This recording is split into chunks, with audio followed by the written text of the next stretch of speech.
The following is a production of DallasCowboys.com and the Dallas Cowboys Football Club. How about them Cowboys? Yeah! Go Cowboys! This is Media Mash, a roundtable of Cowboys insiders dropping wisdom and offering sizzling takes on the current state of your Dallas Cowboys. Now, your host, Newy Scruggs. Let's ride. Media Mash on a Tuesday. We have John Machota of The Athletic, Patrick Walker, DallasCowboys.com, all decked out in his baseball gear, ready to go. Go all Braves. Right, go Braves, go Braves. Did you grow up watching the Superstation? Absolutely. I mean, you know, I'm from Georgia, so. Where Yeah. at?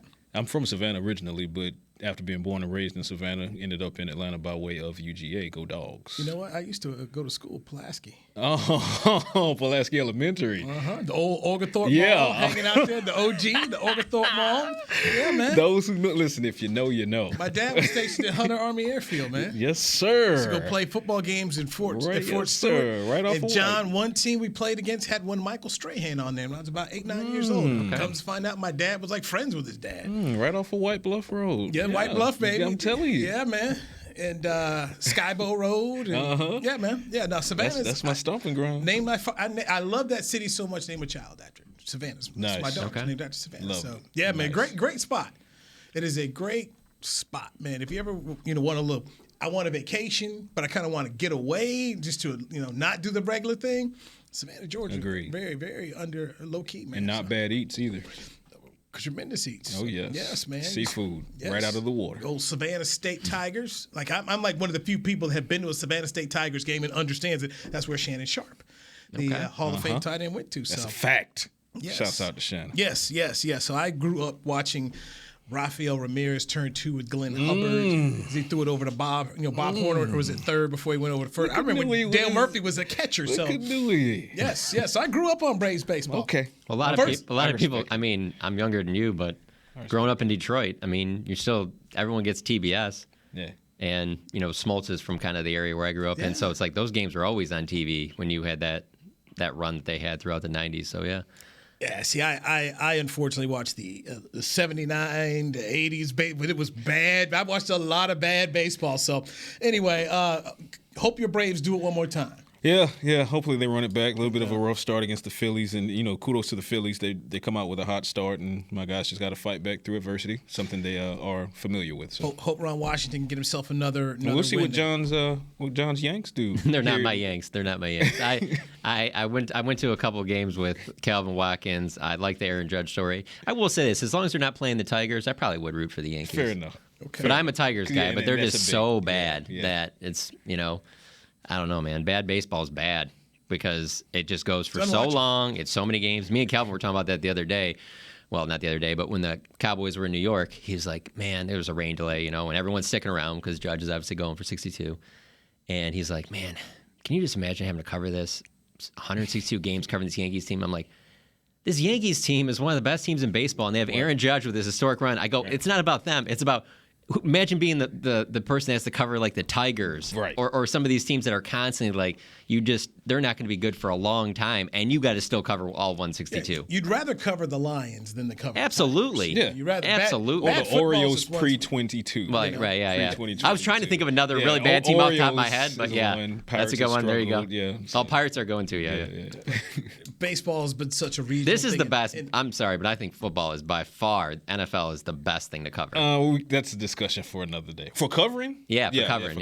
Well, I could argue that maybe the NBA Okay. as well is pretty exciting to cover just because there's relentless action for the most part. Okay, again, I'm from Detroit, so there's just a lot of bad years in a row where you're just like, man, 82 games this, and you're going on the road and you're leaving your family behind for this to watch this Well, for who Pistons for had what? They had their fun. They did, but it's been a Wallace while. and Chauncey, and I mean, you It's guys been a had- while. Yeah, you guys had your fun. The National Football League is done, and you credit Pete Rozelle, has done such a great job of snatching away baseball and just the fact of baseball's now making playoff games, to make sure they don't go. How do we not go up against Sunday Night Football? How do we avoid the NFL?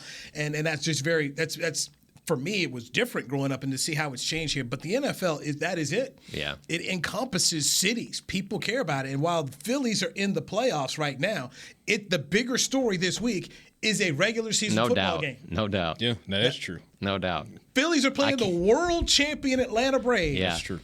But it is a bigger the harder ticket to get this For week sure. is going to be It's Dallas week. That place. Cowboys, Eagles, then the world champion Braves coming there. That's where the NFL is, and that just tells you a whole lot about what they have built here. So, guys, I want to start here on third down. I talked about it on the previous show, the Players Lounge. Philadelphia is converting at 43.8%, number 6 in the NFL on third downs. The Cowboys are at 30.9%, 29th in the league. And the other thing I took from there is if you can't convert on third down, that means you're punting. Guys, Brian Anger's last 2 games haven't been good.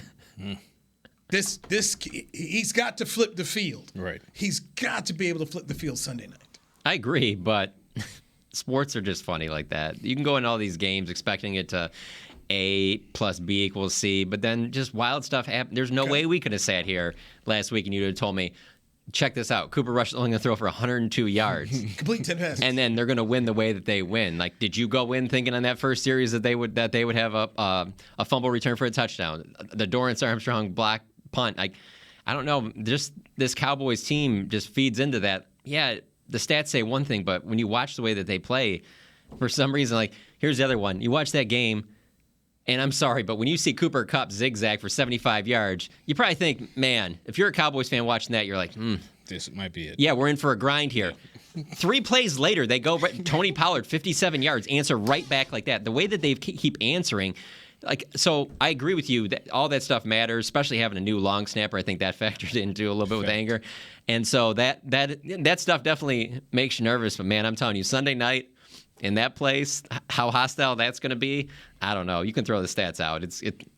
There's no prediction right now that I can say that I guarantee this or this will happen. It's going to be it's going to be very entertaining. And that's an excellent point on all fronts. I would say that kind of getting to the reason that Jalen Hurts and the Eagles offense tend to do well on third down is because of his mobility. It's his mobility. So we can rightfully use the word explosive when it comes to that offense as a whole. But if you look at his passing touchdowns, he's not that far ahead of Cooper Rush in passing touchdowns, which is that's kind of telling.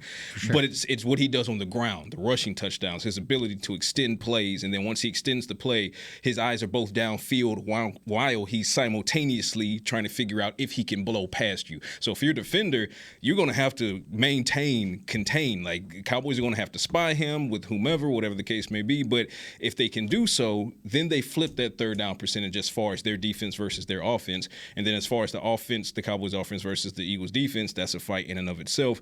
I don't think that – well, let me say it this way. I said before Matt Overton, before he took a snap, the question was posed on Talking Cowboys. Well, are you concerned about the long snapper position? And I was like, yes, until you showed me I shouldn't be concerned, because it's a position that is too often overlooked by fans and a lot of analysts as well.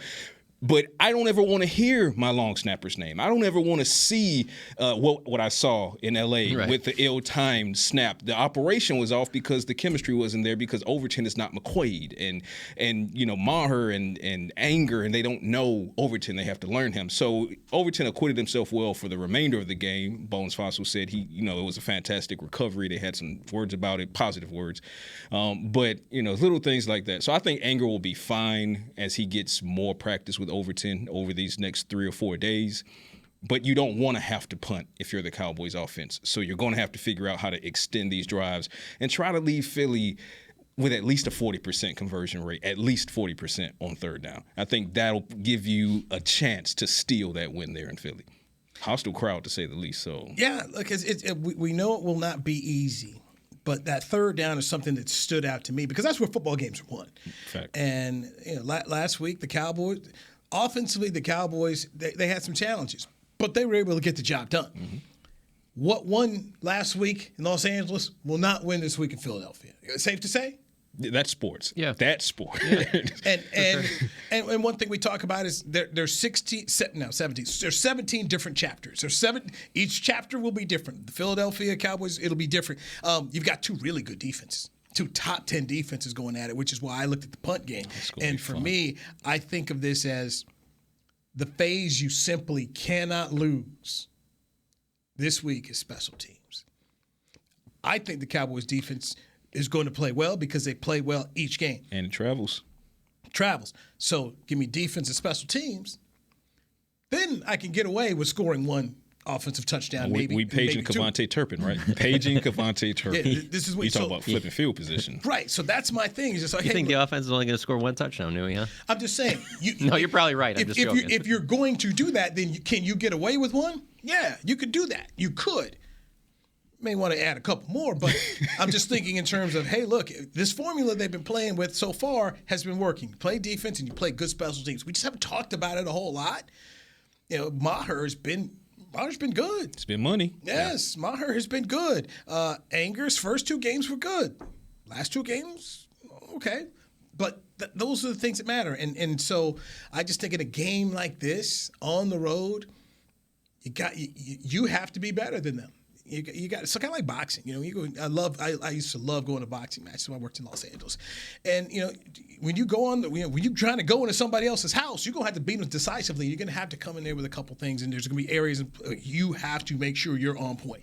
Your jab's got to be working. There's things you've got to do if you're going to win. This team is 5-0 right now, and I look at them and it's like, hey, play your defense, play your special teams, and then take it in the fourth quarter. Because what have we seen? You talked about. How they responded with the 57-yard. This has kind of been, it feels like to me, this is a Cooper Rush kind of deal.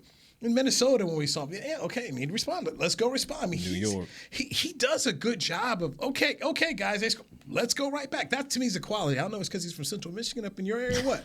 No, I think that's his greatest strength. It's hard to quantify it in stats, but that is his greatest strength, is that he has been unwavering in some moments where it hasn't been all easy. I know a lot of people talk about the time differential of how long that they've been trailing, which hasn't been long when he's been their starter. And so playing from ahead obviously helps their defense. They can pin their ears back. Sure. I get all of that. But he deserves credit for the fact that it hasn't been all perfect. And in the moments when it's been the most unsettled, he's been able to settle things, I go back to and there's probably luck involved in this, but that Jalen Ramsey hit from blindside from behind, and him not to fumble that ball, just to be able to keep that ball and just live to play another down. I mean, those are huge plays. But he's gonna have his hands full with this Philadelphia front. I mean, they're not as good as Dallas's front, but they're pretty damn good. Listen, Rob Phillips said in the press box a couple weeks ago, and it proves true every week now with Cooper Rush, that he has a leprechaun sitting on his shoulder. Yeah. Between the dropped potential interceptions, Bobby Wagner dropped one, right, that could have broke the game open in the direction of the Rams, and then falling on the fumble caused by Jalen Ramsey. I want that kind of luck in my life. But I love what you said, Newey, in that you have 2 of the best defenses in the league, and it could very well be a situation where it's a wash. So then the third phase has to win, which is special teams, and then the Angers have to win, and Kevontae Turpin, and although Kevontae Turpin hasn't cribbed it just yet, he's been flipping field position over these past couple of games. So I think that this is a game. Gut tells me this is a game that Kevontae Turpin helps dictate in a major way. I hope that means that he takes one to the house. But even if he doesn't take one to the house, I just feel like there's going to be a critical situation where the Cowboys need to flip field position, and he's going to nearly take it to the house if he doesn't completely. So between that and this Cowboys special teams consistently showing you that they can either pressure a kicker or punter into making a mistake, or flat out force them to by way of a block or something like that. They have a blocked field goal and a blocked punt. You got guys who love playing special teams. Durant Armstrong, he's more or less a starter now on defense, and he still wants to play special teams. And so I think special teams might just dictate this game. So if it's a situation where the Cowboys only score one offensively, and the Eagles only score 1 offensively because they're going against these brick wall defenses, can Turpin get you in field position or take it to the crib, and there's your second touchdown, or there's your field goal by Maher that was generated by great field position from Turpin. So special teams is going to be huge in this game, I believe. All right, let's get our first break in here. And was that Cooper Rush's last start in Los Angeles? Is Dak Prescott going? Jerry Jones spoke today. Let's dive into the words of Dr. Jones right here on DallasCowboys.com radio. Todd thought it would be secure to jog in the cheetah savanna. Todd believed the big cat repellent he bought online was reliable. And now, Todd is trying to be faster than this cheetah that can run 80 miles per hour. But the good news is, Todd has AT&T 5G that is fast, reliable, and secure. And he learned the best thing to do is stop running and toss her the backpack with the beef stew. AT&T 5G. Fast, reliable, secure. It's not complicated. 5G requires compatible plan and device. 5G may not be available in your area. See att.com/5G for you for details. What do you call a group of grown men and women with their faces painted silver and blue who get together every week to share a 3-hour-long ritual of jumping, singing, and toasting Miller Lite and 10-gallon hats while yelling, "How about them Cowboys?" You call it Miller Time in Dallas. Here's to the Cowboys. Here's to the original light beer. It's Miller Time. Celebrate responsibly. 2021 Miller Brewing Company, Fort Worth, Texas. When you build, you start with the foundation. And home ownership is a foundation of a stable future. The Bank of America Community Home Ownership Commitment has helped over 34,000 people lay the groundwork so far, with up to $10,000 towards your down payment or 3% of the purchase price, whichever is less. The satisfaction of owning your own place can become a reality. Visit bankofamerica.com/homeowner to learn more. What would you like the power to do? Bank of America N.A. Equal Housing Lender. Credit and collateral is subject to approval. Restrictions apply. This is not a commitment to lend. The season is finally here. For months, we've been gearing up to win. Now it's time for the team that performs on any field. United Ag and Turf. With John Deere zero turns for mowing, compact tractors for loading, mini excavators for digging, Gator utility vehicles for hauling, implements for grading, hay tools for baling. United Ag and Turf. For winning. The official Ag and Turf equipment supplier of the Dallas Cowboys. Visit UnitedAgAndTurf.com for more. Back to Media Mash. Media Mash here on a Tuesday as the Cowboys get ready for the Philadelphia Eagles, a first-place matchup. You can watch it on Sunday Night Football. Patrick Walker, DallasCowboys.com. John Machota of The Athletic. Gerald Wayne Jones held his Tuesday show on 105.3 The Fan. And, boy, I tell you, Dr. Jones is really interesting. You know, where everybody said was 6 to 8 weeks with thumb surgery, he broke it down to 4. Now he's like, I don't really know. But he said, Dak, he's got to go start spinning it Wednesday. Follow it up from there, John. Yeah, spinning it means being able to make the type of throws you're going to need to win a ball game, not just throwing little dump-offs to running backs or little, 5, 10-yard outs. He's going to have to be able to throw stuff down the field.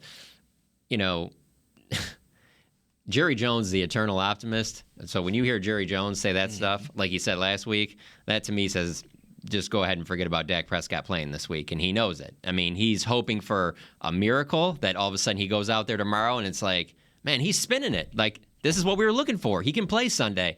I don't see that happening.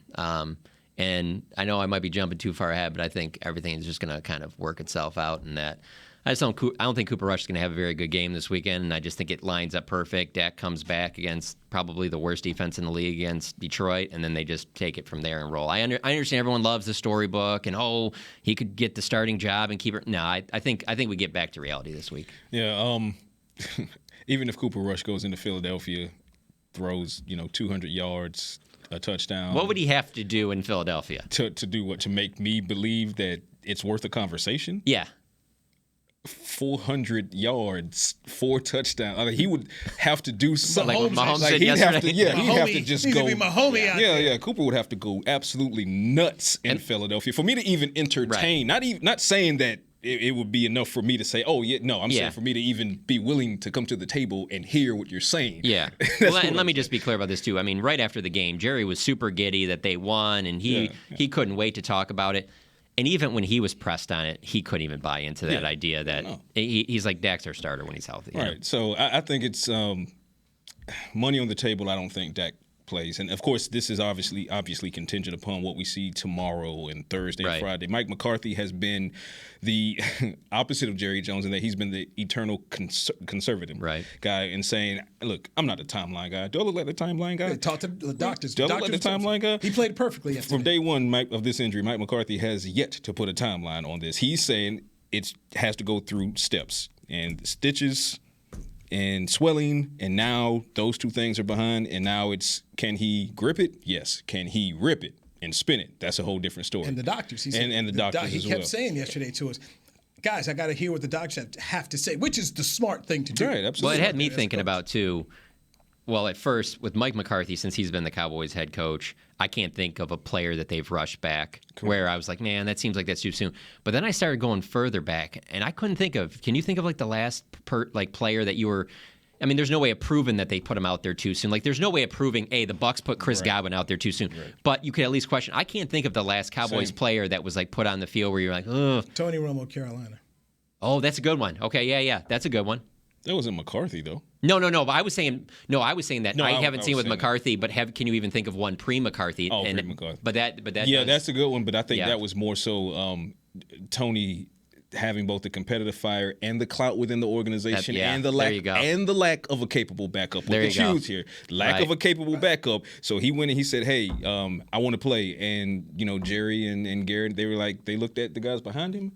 And they said, okay, let's give him a shot. And Brandon let's give him a little bit of a pain shot and let's get him out there. That's a good point. When you have a situation like this, you have a capable quarterback who's not lost you any of these games. If Matt Castle was doing if it was Matt Castle or Brandon Whedon, then maybe Dak's out there somewhere. So that's the only one I could come just off the top when you. No, that's a good one. That's a good one. That's where I could go, and then of course there was circumstances within that, but those circumstances are not present in this situation. But I'll say this: if I'm Cooper Rush's agent, I hope Dak plays.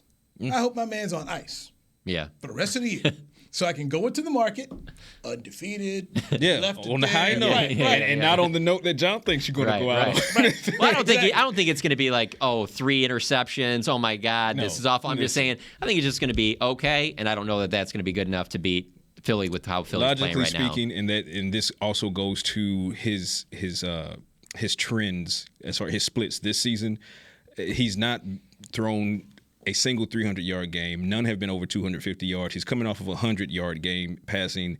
Nothing now it's not saying it's impossible, but nothing indicates he won't struggle against one of the best defenses in the league in Philadelphia. So in a really tough, just rabid environment. I mean, there's been so many Eagles games that I've gone to at the end of the year that didn't mean anything because either the Eagles already clinched a playoff spot or the Cowboys did, and it was crazy in the stands for those games. This is probably the most anticipated one I can remember in a while, like at Philadelphia. There's been some ones at 18, but this is the most and then Sunday night on top of it, man, it's going to be wild in those stands. That run game heavily. I think it'll have that atmosphere when Terrell Owens went back for his first one. Yeah. That was a huge one. That was when T.O. went back with the Cowboys. Which would have made this one that much more equivalent to that if Peters is available, but it doesn't look like he's going to be available as far as his return home. God, that would have been so much fun. Yeah. By the way, just speaking about Cooper Rush, think about this. He's going to be a free agent after the season. And when you start talking about going into the market, there are guys like Carson Wentz, Mitchell Trubisky, Sam Darnold, Baker Mayfield. Guys, I mean, teams aren't going to want to touch them at those prices, even at Teddy Bridgewater. He goes, man, give me some Cooper Rush. I mean, he's going to go into a very unique position where he's either going to get really good backup money or may even get a shot to start. Because you start looking at those dudes, you're like, man, we know what's here. You want, I mean, like, you bring in Carson Wentz or Baker Mayfield, your fan base is like, oh, really? You're going to be let down unless it's the backup. Really? And I don't think that the Cowboys will go too far over the line in terms of trying to match anything because they do feel really good about Will Grier, and that will factor into this. As much as they would love to keep Cooper Rush, and I think that if it's close, I think Cooper Rush would stay here. I think he loves playing with Dak. I think he loves working with Kellen Moore. There's no question he enjoys the situation, living down in Texas, all of that. But if someone just blows him away with some offer, I think the Cowboys are like, hey, man, congratulations, you deserve it, and Will Grier is then your backup. Yeah, I don't disagree with that at all. I think the Cowboys obviously would love to keep Cooper Rush around. Cooper Rush would obviously love to stay around, loves playing for McCarthy, Moore, Doug Nussmeier, loves the relationship he has with Dak is bar none. Noah Brown, some guys that he's been here with for years and years, I think he'd think twice about leaving Dallas unless the bag just blew him away. And then if it does blow him away and he looks over at Jerry and then they say, well, Will, you're up. Can I give you just a scenario? Yeah, let's go. I'm just spitballing a scenario. Dan Quinn gets a job. Dan Quinn says, you know what, Cooper, I want you to come with me. and then Dan Quinn to tell the owner, it said franchise, we'll draft someone, Right. but we want this to be our bridge guy. Here's a guy I trust. Yeah. Be it Carolina Panther job, which is open, his name has already been mentioned. The Colts job could open up here. I don't think any way Dan goes to D.C. I just don't see him coaching the Commanders. That's a septic tank. Don't go swimming in the septic tank. Right. When he turned down Jacksonville, so if you're turning down Jacksonville based on what it is, you're turning down the Commanders. Because Jacksonville gave him flashbacks of Atlanta. The situation he just exited 2 seasons ago. Right, So. and his former Gus Bradley's former coaching compadre was down there. Like, yeah, you don't want that. So he's going to be picky for what he does. But when I think about opportunities for him going someplace, Cooper Rush is the kind of player you take with you. And I go back and I remember what Sean Payton did when he went down to New Orleans. He tried to get Tony Romo for the Cowboys. He did. But that whole premise of a guy and you're trying to put a quarterback in here that has an understanding of you and you actually have some build. I think Cooper Rush is going to have a really good offseason. And maybe Jerry Jones does what he did when Kyle Orton was here. It's like, look, man, we'll give you a nice fat contract to just sit here and be the backup because we want to be able to trust you to win some games. And I think that's something Jerry and Steven really, really, really need to take into account. And that's valid, and I can agree with that. I would say the difference between Cooper Rush and Kyle Orton is that I think Cooper Rush so understands his role with the organization that he's not going to do something off the wall like threaten retirement if you're not going to give me starter reps or the money that I want, whatever the case may be. So you're not going to see Cooper Rush ever pull a Kyle Orton. That's just not in his character or demeanor. But to your point, I think it's a situation where the Cowboys would be willing to give him a pay raise to stick around, but not one that's, going to match starter money with the Colts or starter money with somewhere, with one of these other teams that are going to need a quarterback. So I just think it's funny how you get this started when it's like they're on this run, 4 wins in a row. Not only do you have to sit there and talk about Cooper Rush being somewhere else, but you got to stick the knife into Cowboys fans even deeper by saying Dan Quinn taking another job. I mean, they're just trying to enjoy it. I'm not even on the Dan Quinn taking another job thing. And Newey knows I believe that, like I said, I'll just put it this way, and I'll give it back. There will be more demand for Dan Quinn. There's no salary cap on a coach's pocketbook. Right.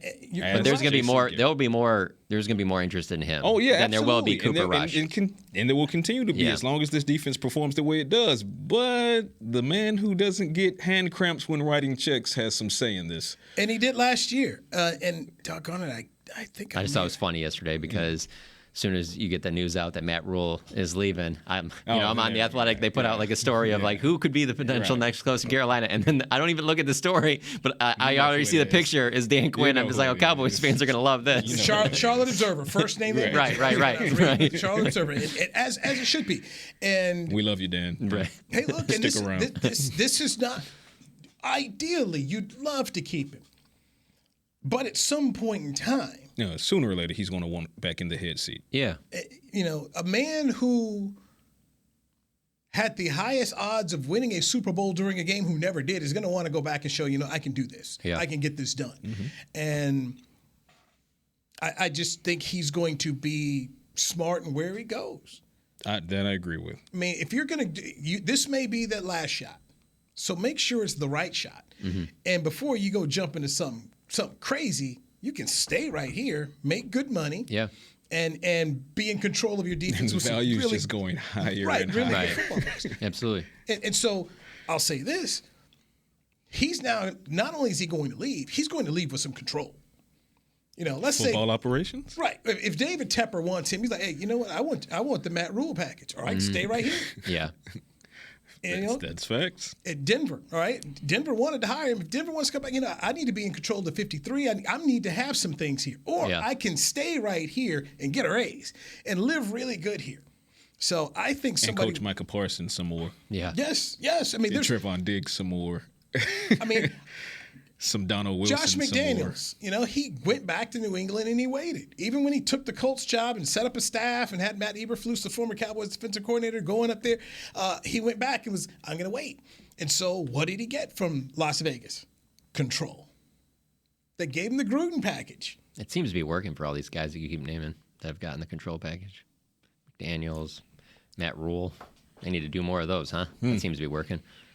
Smells like sarcasm in the air. Yeah, let me go ahead and sprinkle in some Matt Patricia for you too. Sorry. Bob Quinn had control there, so Bob Quinn was in control. Oh, it was quite the two-headed monster. Exactly. That really set it up nice. Man, Jim Caldwell, they needed to improve over. They were better than a 9-win team with Jim. We don't even need to go down that road, Exactly. but yeah, you're absolutely right about that. Yes, but that's when I think about Dan Quinn. Just this is going to be an in-demand coach, and this is just me, guys. It's just me. When I continually watch Kevin Stefanski, old boy in Cincinnati over the weekend, Josh McDaniels last night, these offensive gurus, no, we're going for it. We don't want points and lose games. And the dude from L.A., the Chargers coach, he won because the Browns coach was dumber than him out there. And then their kicker missed the field goal. But Staley, what are you doing each week? Go get you a defensive coach. Go get you a defensive coach who's at least going to be smart enough to say, let's go get some points here. But the trend hasn't been going that way. It's the younger offensive mind is where the trend's going. And Dallas being the exception. What McCarthy say? He said as early as training camp, they were discussing this is a defensive-driven team as dictated by the head coach. I will say, though, when he said that, I found that very interesting. Why didn't you say that a little bit more, just a little bit more, maybe on the podium when training camp started, not after – you have some rewards that come with it. That's the only reason, because when he said that, because I was still in L.A. and I was listening to him, and I was like, whoa, what did he say? I'll tweet that out. That's pretty interesting. Smart time. Get a man credit, man. Yeah. He's learning how to play this game. No, absolutely he is. He's learning how to play this game around here. For sure. But I just... And I'm not saying that wasn't the philosophy. I'm just saying that's the most he's ever said it like that. We were like, oh, wow, okay. Yeah, and I see where you're going with that. Yeah. And it's equally true that you rarely pound your chest as hard as when you're sitting on top of successes, right? So it's just like, hey, we talked about this then, and we're like, did you? Well, I guess it doesn't matter. It just stood out to me so much when he said it because I started covering the team in 2011, and from 2011 till now, it's been clearly an offense first. And so to hear somebody definitively say that at the point, I was like, okay, all right, that's where we are. New times around here. That's where we are. Mike Belichick. Hey, McCarthy. Pound it. If McCarthy is the king, then his hand is most certainly Dan Quinn. So he's been very short. But I just think overall, a former Super Bowl coach, a guy who's had an MVP winner in Matt Ryan, a guy who had Kyle Shanahan on his staff. I mean, to me, you look at Dan Quinn, and there's the improvement he's made here. That's the guy you give a second chance to. Well, and it's not like Atlanta was great before he got there. He took them to another level. I mean, it's not like there's something to be said when you go to some of these, upper echelon, let's say like the Packers, and to me it's always like I think of like Packers, Steelers, Ravens, these organizations, San Francisco to a certain extent, that are just seem to be at least their bottom is like solid. There's never like, oh my God, it's terrible. There's something to be said for when you take the Atlanta Falcons to Super Bowl. And I mean, you should have won it. And I know that that's on his resume. But the fact that he got the Atlanta Falcons in that position to win the Super Bowl, I don't know. I think it says a lot about him. I think it's more so on the the OC's resume. Kyle Shanahan's won 2 Super Bowls. Now, the thing as the head coach of the when you run the ball. Yeah, that's what I'm saying. That's what you should look over. Yeah. Run it! What'd you say, Richard Sherman? Run it! Say it in the Richard Sherman voice. Yes, exactly. Run the dang ball. Exactly. Richard Sherman should have been on there with Dan Quinn. Run the dang ball. Yeah, right, exactly. Learn. Which is ironic because Richard Sherman was on that San Francisco team that got beat by Kansas City there up in the fourth quarter. Let's get another break. Sherman's like, why you got to bring up old stuff? How do you contain Jalen Hurts Sunday night? Let's dive into that with Patrick Walker and John Machota. I'm Newey Scruggs. This is the Media Mash on DallasCowboys.com radio. This has been a production of DallasCowboys.com and the Dallas Cowboys football. The season is finally here. For months, we've been gearing up to win. Now it's time for the team that performs on any field, United Ag and Turf. With John Deere zero turns for mowing, compact tractors for loading, mini excavators for digging, Gator utility vehicles for hauling, implements for grading, hay tools for baling. United Ag and Turf for winning. the official Ag and Turf equipment supplier of the Dallas Cowboys. Visit UnitedAgAndTurf.com for more. Todd thought it would be secure to jog in the cheetah savanna. Todd believed the big cat repellent he bought online was reliable. And now, Todd is trying to be faster than this cheetah that can run 80 miles per hour. But the good news is, Todd has AT&T 5G that is fast, reliable, and secure. And he learned the best thing to do is stop running and toss her the backpack with the beef stew. AT&T 5G. Fast, reliable, secure. It's not complicated. 5G requires compatible plan and device. 5G may not be available in your area. See att.com/5G for you for details. This sweet! Did you get to work on time? Yeah, but I just realized it's Sunday. Little Sweet says head on home. Dr. Pepper's on its way. So sweet, unique.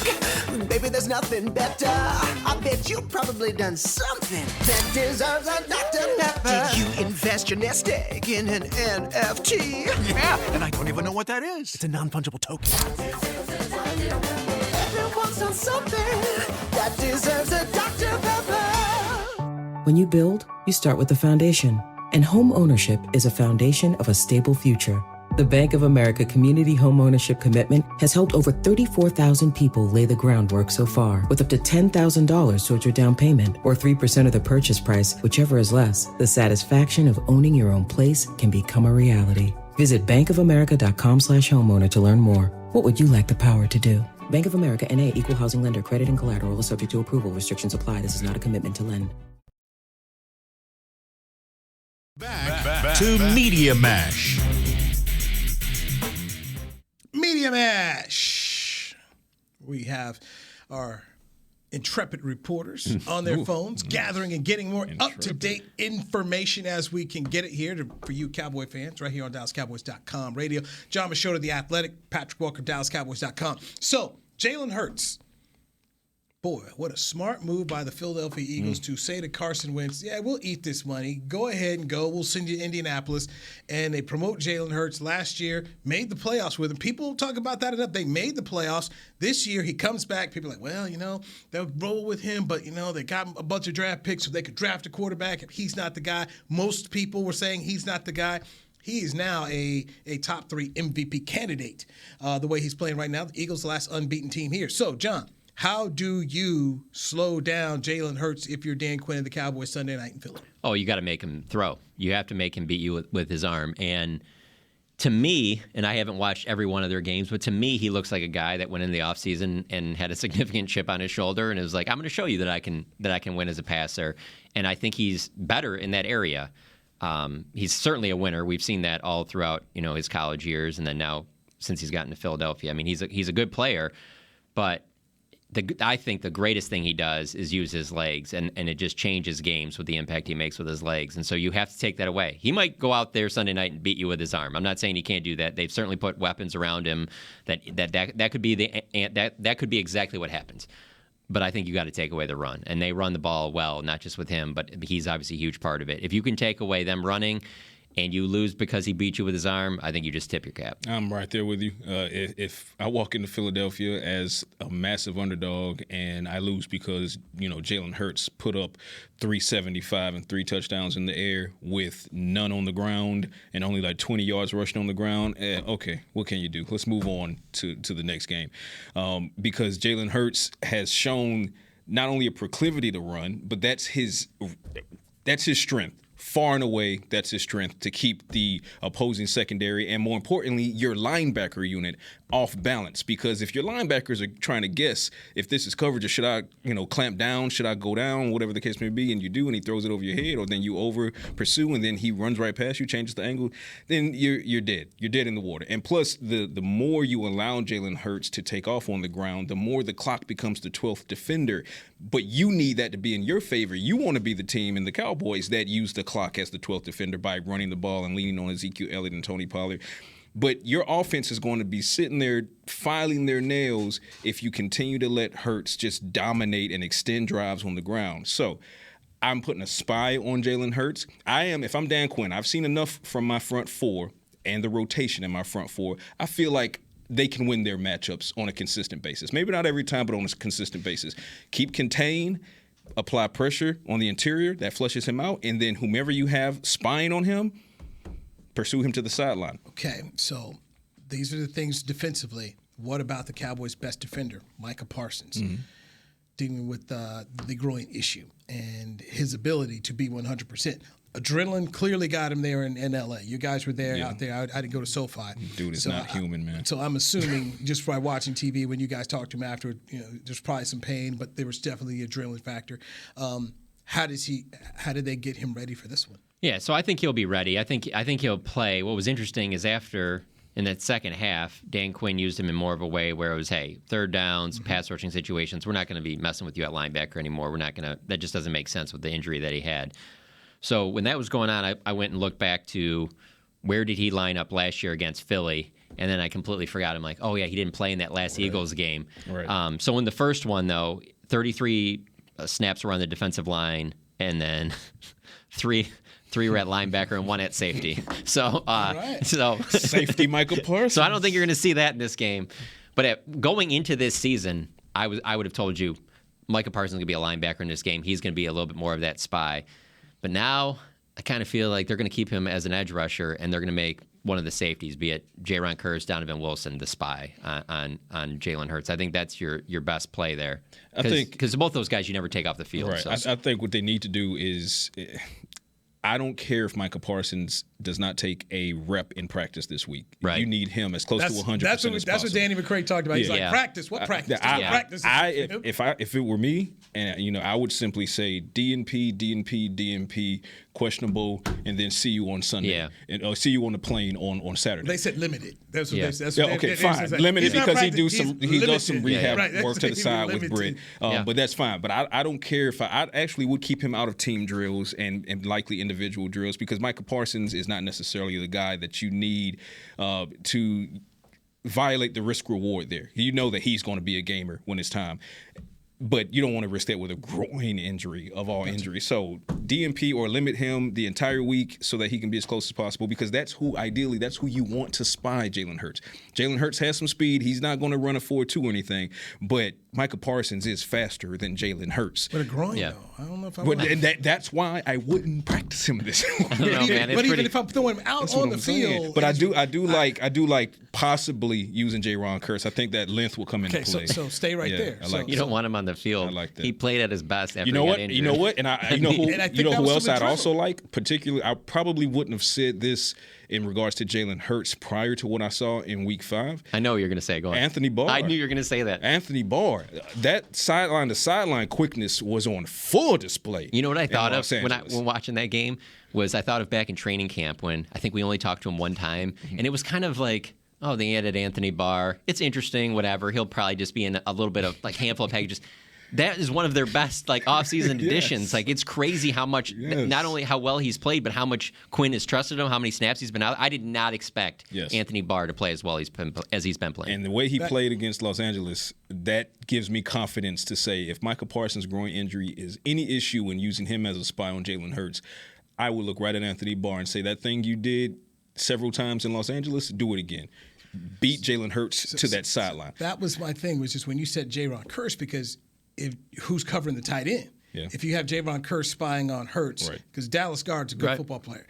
I actually watched him. A little bit. I saw him play at TCU. It was like South Dakota State. State. He's a really good footballer. It was one of those games that they put on the schedule, and I think they were called the Jackrabbits. Yeah. They were in the fourth quarter tagging them. Yeah. And they had. He's really good. Hey, he got Zach Ertz up out of there. That's not easy to do. Yeah. Dude, because you could imagine. You see what he's doing in the NFL. So you can imagine what he's doing at TCU. Yeah. I was like, man, this guy's pretty good. I think he's named Dallas because of I think somebody in his family was a Cowboys fan. And what's crazy is we talk about the hate that Philadelphia has for the Cowboys. When Philadelphia drafted Dallas Goedert, and you saw on Twitter and just social media, there were so many Eagles fans that were like, you should change your name. They were serious. They weren't joking. Okay. Now they're sitting there cheering Dallas. Change the name to Delco. Now they're cheering on Dallas. Right. Take that, Philly. All right.